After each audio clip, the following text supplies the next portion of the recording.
Back part front part కరెక్ట్గా వస్తున్నాయా లేదా చెక్ చేసుకొని నీట్గా మనం లాస్ట్ స్టిచ్ వేసుకున్న తర్వాత ఓల్డ్ బ్లౌజ్కి లూజ్ చూసుకొని తర్వాత ఒక హాఫ్ ఇంచ్కి ఒక 2-3 స్టిచెస్ వేస్తే సరిపోతుంది.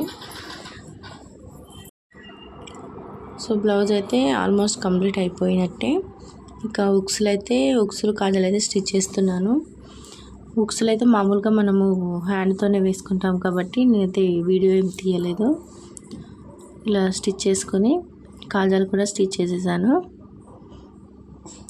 నేనైతే వెనుక బోట్ నెక్కి అయితే నేను పైపింగ్ చేశాను. ఆ క్లిప్ తీయడం నేను మర్చిపోయాను. హ్యాండ్స్కి అయితే పైపింగ్ ఏం చేయలేదు, నేను హెమ్మింగ్ చేశాను.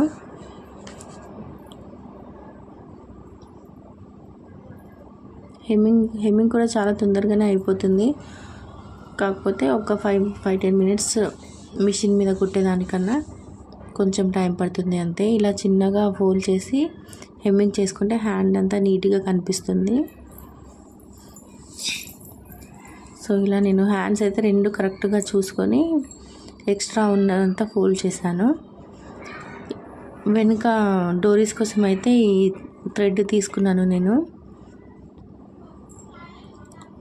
ఇంకా లట్కన్ కోసం అయితే 4 ఇంచెస్ క్లాత్ తీసుకొని స్టిచ్ చేశాను.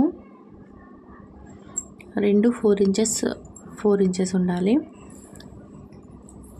ఇలా స్టిచ్ చేసిన తర్వాత లాస్ట్ బ్లౌజ్ లుక్ అయితే ఇలా ఉంది. నాకైతే చాలా బాగా నచ్చింది. చాలా పర్ఫెక్ట్గా వచ్చింది బ్లౌజ్.